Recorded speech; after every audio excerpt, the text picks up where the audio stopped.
more and more pain, and it was, yeah, too much. Third and the fourth set, I mean, I didn't see anything. Acting like he's got some sort of an injury there.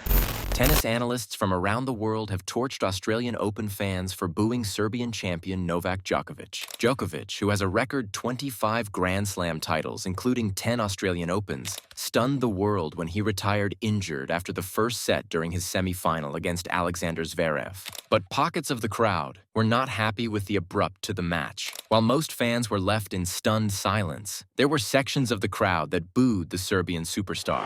Just from the standpoint of wanting to see more tennis. Now the world has reacted, labeling Australian fans and their reaction as ugly, horrible, and a disgrace. Zverev was the first to defend Djokovic, stepping up immediately after the announcement to call out people booing in the stands. He was already on painkillers, and he knows that it's an injury that he had before.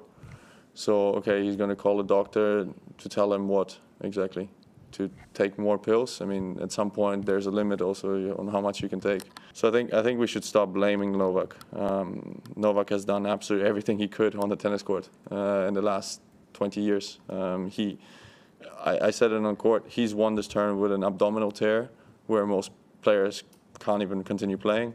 He's won this tournament with a hamstring tear, so he's a 10-time champion. I think we should all just respect that in a way, because there's nobody in this sport's history who has won and who has done as much as him. But what is the real reason for booing Djokovic? In this video, we will show you two people who created this narrative in public, that Djokovic was faking his injury. The first one is Carlos Alcaraz, who lost from injured Djokovic and couldn't accept his loss like he should have done. He immediately went on a post-match press conference accusing that Djokovic was okay and that everyone could have seen that. He was struggling, and then the third and the fourth set, I mean, I didn't see anything bad from him. So I'm not saying like he made a show. I just saying that I don't know.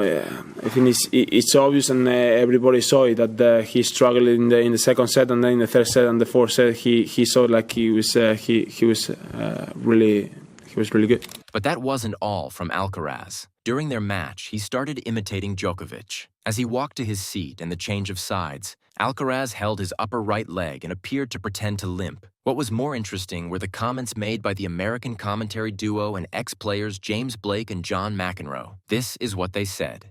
Limping around and then sitting down, and he's obviously fine, just acting like he's got some sort of an injury there. But that's what I would do if I was playing him. I'd be like Novak. I'd be going right at Novak. Yeah, it's clearly like, the frustration man, come on. Yeah, no kidding. I don't blame him. During Novak's quarterfinal win over Carlos Alcaraz, McEnroe said that this isn't the first time we've seen this routine from Djokovic, and that we shouldn't be fooled. These two men created the public opinion that Djokovic was faking his injuries, and they are to blame for he being booed after his retirement. The 24-time Grand Slam champion had to put a picture of the MRI with his torn muscle to prove to all the sports injury experts that he is really injured, and shut John McEnroe's mouth forever. McEnroe had to eat his words and went on live TV to even defend Djokovic from the booing fans, and that is crazy. You weren't happy with the crowd's response to Novak Djokovic. How loud were those boos inside Rod Laver Arena when he did retire? He's won this 10 times. I mean, come on. I mean, the guy clearly, something was up. The guy's a battler. I mean, him and Rafa have dug deeper than any two players I've ever seen, mentally, physically, you name it. So to do that because he decided that, he couldn't go on after what he's done here, I thought was absolutely ludicrous, honestly. That was depressing. That was almost as depressing to see the end of the match, honestly, to see him do that and then him put his thumbs up and too bad. Let us know what you think. Whose fault is it that Djokovic was booed at Australian Open?